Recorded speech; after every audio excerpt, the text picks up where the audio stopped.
Hello everyone, welcome on study on point. Study on point आप सभी का स्वागत है। तो स्टडी ऑन पॉइंट में आज हम बात करेंगे area related to circle. Circle के कुछ एरिया निकालने के बारे में बात करेंगे। एरिया ऑफ सर्कल कह सकते हैं, एरिया ऑफ CIRCLE सर्कल। ठीक है, तो देखते हैं कि देखो, अगर ये हमारा क्या है, एक सर्कल है। अगर ये हमारा एक क्या है, एक सर्कल है जिसका सेंटर C है और इसकी रेडियस कितनी है, R है। तो इसका सिंपल अगर एरिया निकालना होता है, हमें सर्कल का एरिया निकालना तो क्या होता है, पाई R स्क्वायर। एरिया मीन्स क्या होता है कि ये जो हमारा ये सर्कमफ्रेंस है, इसको सर्कमफ्रेंस कहते हैं।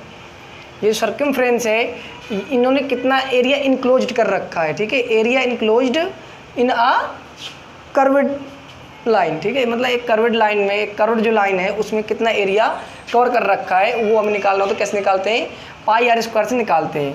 अगर सर्कमफ्रेंस या पैरामीटर निकालना होता है सर्कल का, सर्कमफ्रेंस या फिर पैरामीटर दोनों नाम से जानते हैं, तो क्या होता है 2 पाई R कर देते हैं। 2 पाई R कर देते हैं। R हम पता होता है रेडियस, या डायमीटर पता हो तो निकाल लेते हैं, 7/3 की बात है। अगर रेडियस निकालना कोई बड़ी बात नहीं है। ठीक है, तो क्या हो जाता है, 2 पाई R हो जाता है। ये तो हमारा सिंपल है, निकाल सकते हैं, कैलकुलेशन करना होता है बस। अब बात आती है हमारी, जो हमारा मेन कॉन्सेप्ट है आज का, वो अगर ये एक हमारा सर्कल है, सेंटर है, अगर रेडियस के द्वारा सर्कल को 2 भागों में बांटा जाता है। देखो, ये एक रेडियस, अभी सर्कल 2 भागों में नहीं बटा है, अभी ये कंप्लीट ही है। एक रेडियस इधर भी आ जाती है, ऐसे 2 रेडियस हो गई, ये भी R है और ये भी R है। जब रेडियस के द्वारा सर्कल को 2 भागों में बांटा जाए तो वो कहलाता है हमारा सेक्टर। क्या कहलाता है ये सेक्टर कहलाएगा। और ये बड़ा है इसलिए इसको कहा जाएगा मेजर सेक्टर, क्योंकि 2 भागों में बटा हुआ है, एक छोटा और एक बड़ा। ये बड़ा है तो इसको कहा जाएगा मेजर सेक्टर, और ये छोटा इसलिए इसको क्या कहा जाएगा, माइनर सेक्टर। क्या कहा जाएगा, माइनर सेक्टर कहा जाएगा। जब सर्कल हमारी, जब रेडियस हमारे सर्कल को 2 भागों में बांटता है उसको सेक्टर कहते हैं, और जो बड़ा होता है उसको मेजर कहते हैं, और जो छोटा होता है उसको क्या कहते हैं, माइनर कहते हैं। माइनर सेक्टर और मेजर सेक्टर।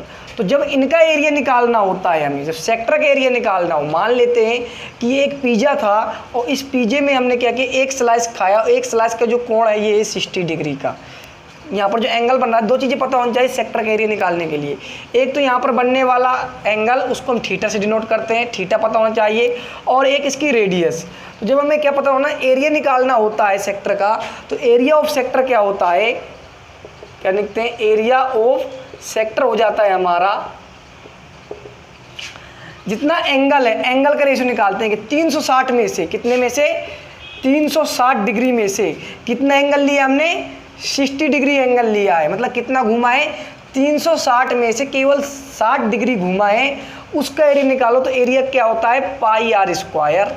ठीक है, तो क्या हो जाएगा, अगर सेक्टर का एरिया निकालना है तो जितना वो घुमा है, जितना घुमाव है, उसको, उसके रेशियो को मल्टीप्लाई कर दो। टोटल घुमाव से जितना घुमाव है उसके रेशियो को मल्टीप्लाई कर दो एरिया में, तो क्या निकल आता है, एरिया ऑफ सेक्टर निकल आता है। देखो, पूरा कंप्लीट एंगल कितने का होता है, 360 का। 360 में से हम कितना घुमाव ले रहे हैं, केवल 60 डिग्री का। तो 360 में 60 तो लिखना पड़ेगा ना, कि हम 360 में से केवल 60 डिग्री का घुमाव ले रहे हैं, और एरिया टोटल है। ठीक है, तो इसकी फ्रैक्शन ही निकल आएगी, एरिया की फ्रैक्शन ही निकल आएगी, कितना है ये, कितना पार्ट है टोटल का, ये कितना पार्ट है, वो किससे निकलता है, थीटा से। ठीक है, ये हो जाता है। अगर हमें आर्क का निकालना हो, देखो परिधि सर्कमफ्रेंस का कितना होता है, 2 पाई R। ठीक है, तो अगर हमें केवल आर्क निकालनी हो, ये आर्क कितनी है, कितना काटा है, तो एरिया वो आर्क निकलता है। आर्क का होता है, देखो रेशियो वही लेना पड़ेगा, मल्टीप्लाई क्या हो जाएगा, 2 पाई R। तो सिंपल क्या हो जाता है इसका, कभी कभी अगर सिंपल रूप में लिखते हैं तो थीटा अपॉन 180, क्योंकि 2 से डिविजल हो जाता है, और पाई R, दोनों ही हमारे फॉर्मूले हैं, दोनों ही क्या है, फॉर्मूले हैं हमारे। ठीक है, तो ये हो जाता है हमारा सेक्टर का।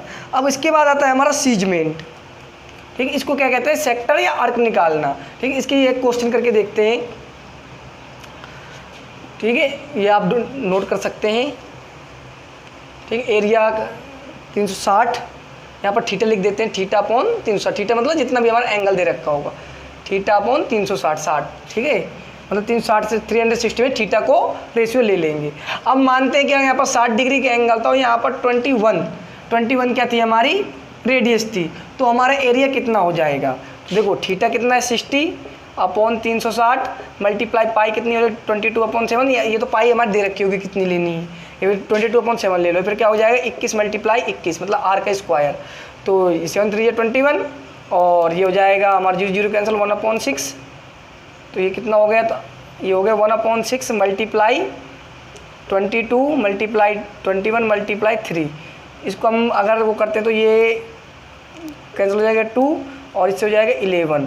तो कितना आ गया टोटल 11 मल्टीप्लाई 21। तो ये हो जाएगा आपका 21 1 21 और 23 सेंटीमीटर स्क्वायर। ये क्या हो जाएगा हमारा एरिया निकल आएगा। बस कुछ नहीं, वैल्यू पुट करना है आर और थीटा की और हमारा सेक्टर निकल आता है।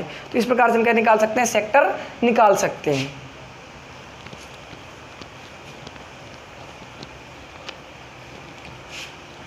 और एक दूसरा जो कॉन्सेप्ट होता है हमारा वो होता है सीजमेंट का। मान लेते हैं सर्कल है, इसका सेंटर है सी। अब क्या होगा, अगर कोड हमारा देखो ये कोड अगर हमने यहाँ से ए बी एक कोड डाली सेंटर उस पर सर्कल पर, तो क्या हुआ सर्कल दो भागों में बट गया, एक अपर भाग एक लोअर पार्ट, ठीक है, एक अपर पार्ट और एक लोअर पार्ट। तो इसको कहा जाता है सीजमेंट। इसको सेक्टर नहीं कहते, इसको क्या कहते हैं सीजमेंट। और छोटा है तो उसको कहते हैं माइनर सीजमेंट, माइनर सीजमेंट। और ये कहते हैं मेजर सीजमेंट कहते हैं, इसको मेजर सीजमेंट, इसको माइनर सीजमेंट। तो सीजमेंट का एरिया मतलब होता है कि देखो अगर रेडियस इनको जोड़ दिया जाए तो ये पूरा हमारा सेक्टर था ये, और सेक्टर के एरिया में से ट्रायंगल के एरिया माइनस कर देते हैं तो क्या निकल आता है, सीजमेंट का एरिया निकल आता है। और एंगल यहाँ पर पता होना चाहिए। तो एरिया ऑफ सीजमेंट क्या होता है, एरिया ऑफ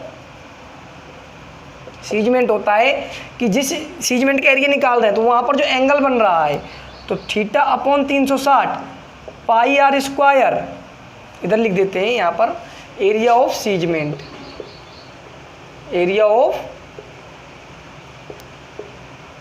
सीजमेंट क्या हो जाता है, देखो हमें सेक्टर का एरिया निकालना पड़ेगा। तो सेक्टर का एरिया हो जाएगा θ/360 pi r square minus triangle area minus करना पड़ेगा। तो ट्रायंगल का एरिया क्या होता है आर स्क्वायर, ये साइड और ये साइड की मल्टीप्लाई, तो आर स्क्वायर, ठीक है। और फिर होता है साइन θ/2 इंटू कोस θ/2। जो यहाँ पर एंगल दे रखा होगा उसका आधा करके साइन में रख देंगे और उसका आधा करके कोस में रख देंगे। तो कोस की जो वैल्यू, इनकी जो वैल्यू आएगी वो हमारा क्या हो जाएगा, एरिया ऑफ सीजमेंट हो जाएगा। इस प्रकार से क्या करते हैं, एरिया ऑफ सीजमेंट निकालते हैं और एरिया ऑफ सेक्टर निकालते हैं।